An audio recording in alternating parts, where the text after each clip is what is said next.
बहू, तेरी माँ सच में बीमार है या मायके जाने का बहाना बना रही हो? किरण जी को चाय नाश्ता लाता देख मोहित ने आगे बढ़कर उनके हाथ से ट्रे ले लिया और इधर उधर देखते हुए पूछा, मम्मी जी, आप चाय नाश्ता क्यों ला रही हैं? संजना कहाँ है? अभी तक ऑफिस से आई नहीं क्या?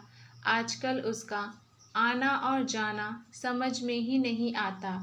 ऑफिस से आते ही फिर तुरंत निकल गई। जाते जाते बस इतना बोल गई कि मायके जा रही है, मम्मी की तबीयत ठीक नहीं है। ओ, मोहित के मुंह से बस एक शब्द सुन किरण जी अंदर ही अंदर जल भुन गईं। ये सब तेरी छूट का नतीजा है। तू उसकी लगाम खींच कर रख। अभी शादी को सिर्फ 5 महीने ही हुए हैं, लेकिन मायके 50 बार जा चुकी है। मायके जाने का बहू को सिर्फ बहाना चाहिए। एक फोन आता है और महारानी चल देती हैं। इसीलिए मुझे एक लौती लड़की नहीं चाहिए। मैं तो पछता रही हूँ कि बिना भाई बहन की लड़की को बहू बनाकर मेरी सभी ख्वाहिशें बस ख्वाहिशें ही रह गई। वो तो जीजी ने कहा कि पढ़ी लिखी कमाऊ बहू मिल रही है और फिर एक लौती है। सब जायदाद मोहित को ही मिलेगा। इसीलिए किरण जी मीठी चाय की चुस्की के साथ ही मोहित के दिमाग में कड़वाहट भरने की पूरी कोशिश कर रही थीं। मम्मी जी, ऐसा मैंने क्या कर दिया कि आप मुझे बहू बनाकर पछता रही हैं? संजना सामने खड़ी थी, आ गई अपने मायके से घूमकर। किरण जी व्यंग करते हुए बोली, मम्मी जी घूमने नहीं गई थी। मेरी मम्मी संजना पूरी बात बोल भी नहीं पाई कि किरण जी बीच में ही बोल पड़ी, बीमार हो गई। अरे आए दिन तो वो बीमार ही रहती हैं। उनको जब पता था कि बेटी के बिना उनका गुजारा नहीं तो शादी ही क्यों की, या फिर ले आती कोई घर जमाई जो उसके घर पर पड़ा रहता। मम्मी जी, जो बात आप आज बोल रही हैं, तब क्यों नहीं सोचा? जब रिश्ता हो रहा था तब आपको ये बात अच्छे से पता थी कि मेरा कोई भाई बहन नहीं है।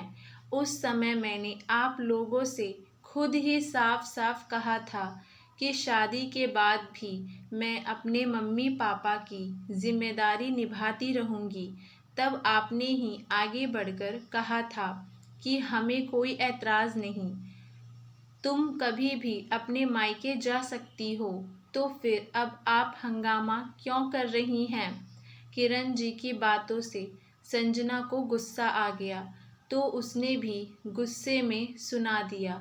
संजना की बात सुनते ही किरण जी ने अपना माँ वाला अस्त्र फेंका और आंसुओं से आंखें भरकर बोली, लो जी, यही दिन देखना बाकी रह गया था। ना जाने कितनी ख्वाहिशों के साथ बेटे को बड़ा करो, पढ़ाओ लिखाओ, शादी करो, और बहू ऐसी आए जो अपनी गलती मानने के बजाय मुझ पर ही दोष लगाए। चुपचाप सुनने की जगह मुझको 10 बात सुना रही है और बेटा चुपचाप सुन रहा है। किरण जी को रोता देख मोहित गुस्से से संजना की तरफ देखकर बोला, ये सब क्या है संजना? जरूरी है माँ की हर बात का जवाब देना? और फिर वो गलत क्या कह रही हैं? एक दिन की बात तो हो तो ठीक है, लेकिन अब तो आए दिन तुम वहीं रहती हो। बहू होने के नाते कुछ फर्ज तुम्हारा इस घर के प्रति भी है। तो मैं कब एक बहू या पत्नी के फर्ज से पीछे हटी? आज तक कभी ऐसा हुआ कि यहाँ की जिम्मेदारी छोड़कर मैं मायके गई? आज भी जाने से पहले शाम का नाश्ता और चाय बनाकर गई और रात का खाना भी तैयार रखा है, जाकर किचन में देख लीजिए। सुबह भी सभी काम निपटा कर जाती हूँ। मम्मी जी के बीमार रहने पर क्या मैं उनकी देखभाल नहीं करती? एक बहू के सभी फर्ज निभाती हूँ, लेकिन क्या आप एक दामाद का फर्ज निभाते हैं? अगर आपकी मम्मी की स्वास्थ्य की चिंता मैं करती हूँ, तो क्या आप मेरे मम्मी पापा की चिंता करते हैं? नहीं ना। फिर भी मैंने या मेरे मायके वालों ने शिकायत की? नहीं।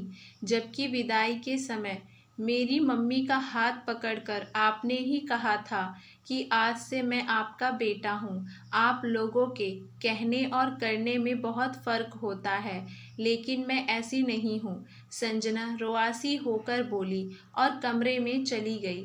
मम्मी, ये सब क्या है? वो कर तो रही है, फिर भी आपको शिकायत है? मोहित ने किरणजी से नाराज़गी से कहा। तो वो फिर शुरू हो गई। हाँ हाँ, अब पत्नी के आंसू के आगे तुझे मेरी तकलीफ क्यों दिखाई देगी? बंद करो तुम अपना ये राग। कब से कमरे से सुन रहा हूँ। तुमको कितना समझाया, लेकिन तुम कुछ समझना ही नहीं चाहती। कमरे से बाहर आकर मनोज जी किरण जी को डांटने लगे। लो, अब तो मेरा पति भी मुझे ही डांट रहा है। हाँ हाँ, मैं ही गलत हूँ और वो महारानी सही। मुझे क्या, करो उसकी पैरवी। और फिर गुस्से में उठकर कमरे में चली गई। मोहित ने बेचारगी से मनोज जी की तरफ देखा तो उन्होंने हंसते हुए कहा, बेटा जी, शादी का ये भी एक साइड इफ़ेक्ट है, हमने झेला, अब तुम्हारी बारी है। 2-3 दिन तक घर में तनाव का माहौल था। संजना घर का काम करती और ऑफिस चली जाती। ऑफिस से आने के बाद वो घर का बचा सारा काम निपटाती। किरण जी से भी सिर्फ ज़रूर का ही बात करती। संजना की ये चुप्पी आने वाली तूफान का इशारा था या फिर किरण जी ने बहू को कंट्रोल कर लिया? जानने के लिए अब ये चुप्पी किरण जी को खलने लगी, क्योंकि 2 महीने से ऊपर हो गया। ना ही संजना अपने मायके गई और ना ही उसने ऐसा कुछ किया जिसको मुद्दा बनाकर वो लड़ती। मनोज जी ज़रूर उन्हें चिढ़ाते। मान गए किरण जी जैसा अपनी सास को बोलती बंद कर दी थी, ठीक वैसे ही बहू का कर दिया। देख लो, बहू ने तो मायके जाना ही बंद कर दिया। तुमने अपनी वाली करवा ही ली बहू से। अब किरण जी क्या ही बोलती, मुंह टेढ़ा करके बस रह जाती। संडे की रात को खाना खाते समय संजना ने मोहित से कहा, मोहित, कल मैंने ऑफिस की छुट्टी ली है, मुझे मायके जाना है। वहीं तो देखा, अब ये ऑफिस से छुट्टी करके पूरे दिन के लिए मायके जा रही है। किरण जी खुश हो गई कि उन्हें मौका मिल गया बहू को ताना देने के लिए। हाँ, मैं मायके जा रही हूँ, लेकिन दोपहर तक वापस आ जाऊंगी। पापा के साथ कोर्ट जाना है। 2 बजे तक मैं फ्री हो जाऊंगी, तो लंच के समय वापस आ जाऊंगी। कोर्ट कुछ समस्या हो गई है क्या बेटा? मनोज जी के चेहरे पर चिंता होने लगी। ऐसी क्या बात हो गई कि तुमने मुझे भी नहीं बताया? मोहित भी चिंतित होने लगा। चिंता वाली कोई बात नहीं है पापा जी, संजना ने मनोज जी को आश्वस्त किया। तो कोर्ट क्यों जा रही हो? कुछ लफड़ा कर दिया क्या तुम्हारे मम्मी पापा ने? किरण जी व्यंग करते हुए बोली, नहीं मम्मी जी, बल्कि हमेशा के लिए लफड़ा ही ख़त्म कर रहे हैं। मेरा चचेरा भाई भाभी अपने परिवार के साथ यही मम्मी पापा के पास शिफ्ट हो गए हैं, ताकि उनकी अच्छे से देखभाल हो सके। लेकिन आजकल स्वार्थी बनकर अपने ही रिश्ते धोखे दे देते हैं। तो फिर इसीलिए मम्मी पापा ने फैसला किया है कि वो अपनी जायदाद उनके नाम कर देंगे और घर भैया भाभी के नाम। मुझे बस नो ऑब्जेक्शन के पेपर पर साइन करना है कि मम्मी पापा के इस फैसले पर मुझे कोई एतराज़ नहीं है।